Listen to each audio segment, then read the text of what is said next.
Hallelujah, जय मसीह की, praise the Lord. आज के इस नए दिन के लिए हम परमेश्वर को धन्यवाद दें। आइए हम परमेश्वर के सिंहासन के पास प्रभु यीशु मसीह के सामर्थी नाम के द्वारा आएँ और परमेश्वर की इच्छा को जानें। खुदा का वचन जो है, खुदा ने अपने आप को अपने वचन के द्वारा हम पर प्रकट किया है। हम उनके बारे में जानते हैं, उनकी इच्छा के बारे में जानते हैं, ताकि हम उस इच्छा पर चल पाएँ, क्योंकि हम आज परमेश्वर के बेटे और बेटियाँ हैं।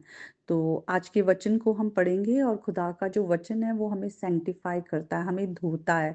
हमारे अंदर कितनी सारी खामियाँ हैं और यीशु मसीह ने साफ-साफ कहा, जो हमारे अंदर जाता है वो हमें डिफाइन नहीं करता, अशुद्ध नहीं करता, लेकिन जो हमारे अंदर से, हमारे हृदय से बाहर निकलता है।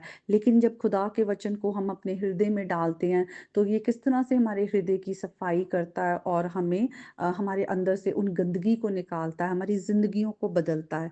तो बहुत ज़रूरी है कि हमारी ज़िंदगी खुदा के वचन के द्वारा बने। इसलिए हम जब प्रभु में आते हैं, हम प्रभु को ग्रहण करते हैं, जो लोग वचन नहीं पढ़ते ज़्यादा, तो वो उनकी जो ज़िंदगी है वो हाफ़ हार्टेडली ही खुदा के साथ रहती है। आधा पैर संसार में रहता है, आधा पैर प्रभु में रहता है, कि हम क्रिश्चियन भी हैं, हम प्रभु को भी मानते हैं और हम संसार की चीज़ें भी करते हैं। क्योंकि खुदा का वचन जो है, ये हमारी रोटी हमें बहुत, बहुत ज़रूरी है। हम एक दिन भी अगर इस रोटी को नहीं खाते, अगर हम, तो हम कितना कमज़ोर होते हैं, ये हम जानते भी नहीं, कि हम अपनी स्पिरिचुअल लाइफ में कितने गिरते जाते हैं। और ये बात बहुत से जो खुदा को में अपने आप को हम मसीही कहते हैं, हम इस बात से बिल्कुल, हम इसे बहुत लाइटली लेते हैं कि हम ठीक है, कोई बात नहीं, वचन नहीं पढ़ा या छोटी-सी प्रेयर कर ली जल्दी से तो बहुत है, या जल्दी से ओके एक साम पढ़ लिया, एक प्रोवर्ब्स पढ़ लिया, वही-वही पढ़ते गए। अगर हमें रोज़ एक ही खाना कोई देता जाए कि यही रोज़ खाना है, तो क्या हम पसंद करेंगे? पर हम खुदा के वचन के साथ हम बहुत ही एक तरह से नाइंसाफ़ी करते हैं, जबकि ये हमारे ही भले के लिए है, हमारे हित के लिए ही है। प्रभु ने अपने आप को हम पर प्रकट किया है, तो हम वचन को लें, हमारे अंदर जो खामियाँ ये निकलेंगी। अगर हम अपने को नहीं, अगर हम चेंज कर पा रहे, तो हम दूसरों से कैसे उम्मीद करते हैं कि दूसरे हमारे साथ अच्छे रहें या दूसरों में कोई चेंज दिखे। हम अगर हर कोई अपने आप में हम काम करना शुरू कर दे कि हमें अपने आप को वचन के अनुसार बदलना है, तो सचमुच हमारी आस-पास का जो माहौल है, हमारी कलीसिया है, हमारा परिवार है, उसमें परमेश्वर की धार्मिकता दिखेगी, परमेश्वर की उपस्थिति दिखेगी। तो आइए हम आज के वचन को पढ़ेंगे और प्रभु का आत्मा हम प्रभु के वचन को समझने में हमारी मदद करे।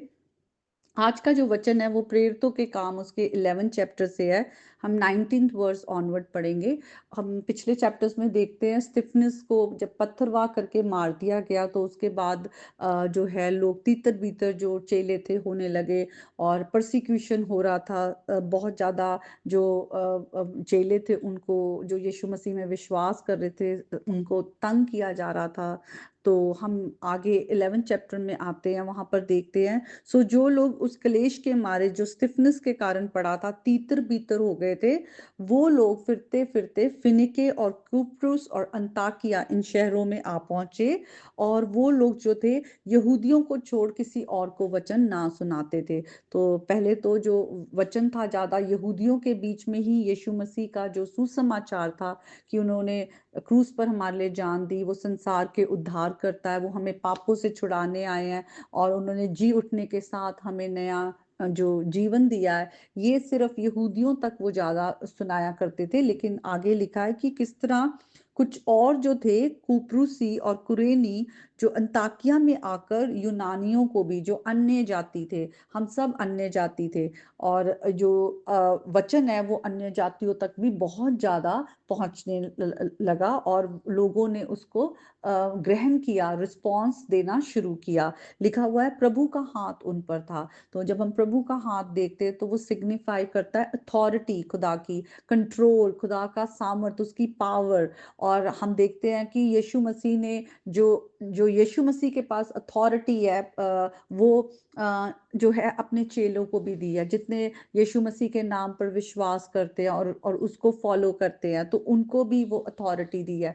तो जो चेले थे वो बहुत ही अथॉरिटी के साथ और पावर के साथ यीशु मसीह के सुसमाचार को आगे लेके जाने लगे, और लिखा है बहुत लोग विश्वास करके प्रभु की ओर फिरे। और जब ये बात जो है कि अंताकिया में अन्य जाति भी प्रभु में आ रहे हैं, यरूशलेम में पहुंची, तो वहां से बारनबस को भेजा गया। और बारनबस के बारे में भी लिखा हुआ है कि वो आत्मा से परिपूर्ण था और बहुत भला था। और उसने जब आकर देखा कि किस तरह से परमेश्वर का काम बड़ा सामर्थ के साथ फैल रहा है, और लोग जो हैं वो यीशु मसीह को ग्रहण कर रहे हैं, खुदा का बहुत अनुग्रह है, तो वो बहुत खुश हुआ। और उसने वहां पर लोगों को बहुत ज्यादा एनकरेज किया कि किस तरह आप प्रभु से लिपटे रहें, प्रभु को छोड़े ना, उस पर विश्वास करें। और उसके बाद वो शाऊल को ढूंढने के लिए टार्सस में लिखा हुआ है हिंदी में तरसुस, वहां पर वो चले गए। और वहां पर जाकर उन्होंने उन्हें भी वहां से अपने साथ वहां ले आए अंताकिया में। और लिखा हुआ है 1 वर्ष तक वो कलीसिया के साथ मिलते और बहुत लोगों को उपदेश देते रहे।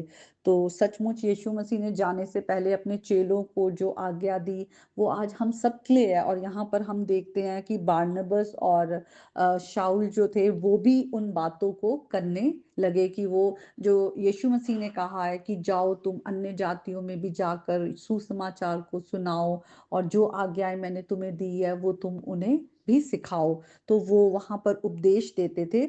और ये बड़ी इंपॉर्टेंट बात है, लिखा है चेले सबसे पहले अंताकिया में ही मसीही कहलाए। तो यहाँ पर उनको जो चेले थे, पहले चेले कहलाते थे जो विश्वास में आते थे, अब वो मसीही या क्रिश्चियंस जो हैं कहलाने लगे अंताकिया में, एंटियोक में सबसे पहले। और मैं क्रिश्चियंस के बारे में जो है ये वर्ड मैं आपके को थोड़ा सा बताना चाहूंगी कि इसका मतलब क्या है। ये जो यीशु मसीह के पीछे चलते हैं, जो यीशु मसीह को फॉलो करते हैं, उनको क्रिश्चियन कहा जाता है। जो यीशु मसीह की जो टीचिंग्स हैं, उनकी शिक्षाओं को मान के उनका जो लाइफस्टाइल है वो यीशु मसीह के जैसा होने लगता है। यीशु मसीह की टीचिंग्स को ना सिर्फ ग्रहण करते हैं पर उसको एडहियर भी करते हैं, उस पर वो चलते हैं। और जो मसीही है वो यीशु मसीह की बातों को ना सिर्फ ग्रहण करता है पर बल्कि वो यीशु मसीह को अपना लॉर्ड एंड सेवियर भी मानता है, कि वो मेरा प्रभु है। और प्रभु की, जैसे कि मैं हमेशा आपके साथ शेयर करती हूँ, प्रभु की पूरी लॉर्डशिप होती है, ओनरशिप होती है अपने सर्वेंट पर, जो लॉर्ड होता है।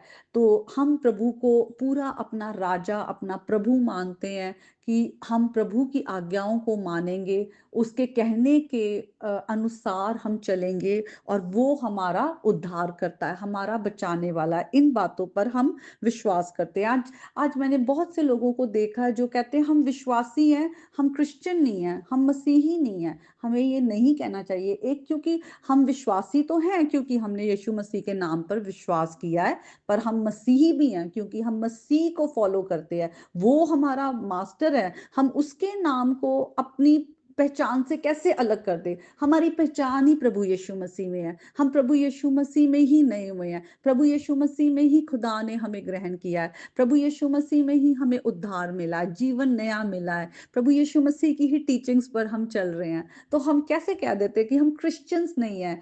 तो जो लोग ऐसा करते हैं वो इसको छोड़ दें ऐसे कहना, क्योंकि यीशु मसीह को अगर हम अलग कर रहे हैं तो हम विश्वासी कौन है, किस पे विश्वास कर रहे हैं, क्या बात है, किस कोई भी हो सकता है। तो विश्वासी तो अगर कोई नेम टैग हमारे साथ नहीं है, यीशु का नाम नहीं है, तो हमारी पहचान किस में है। तो हम विश्वासी हैं पर लेकिन हम विश्वासी मसीह यीशु में हैं, इसलिए हम मसीही हैं। तो हम यहाँ पे देखते हैं कि यहाँ पर प्रभु का काम जब बहुत जोरों से होने लगा, बहुत लोगों ने विश्वास किया और वो क्रिश्चियन कहलाए, वो मसीही कहलाए। इसमें हमें जो है हमें अपने आप को नीचा नहीं या छोटा नहीं समझना चाहिए, बल्कि इसमें हमें गर्व महसूस करना चाहिए, क्योंकि पहले पतरस में अगर हम उसके 4th चैप्टर में जाएँ, वहाँ पर पतरस ने भी कहा कि तुम में से कोई व्यक्ति हत्यारा, चोर या कुकर्मी ना हो या पराए काम में हाथ डालने के कारण दुःख ना पाए। पर यदि मसीह होने के कारण दुःख पाए, तो लज्जित नहीं होना, पर इस बात के लिए परमेश्वर की महिमा करना। तो ये आज का वचन है। यीशु मसीह हमारे उद्धारकर्ता है, वो हमारे प्रभु हैं और उन्हीं के द्वारा हमें नया जीवन मिला है। तो हम प्रभु को महिमा दें सब बातों के लिए और आज के वचन के द्वारा आप आशीष पाएँ। आमीन।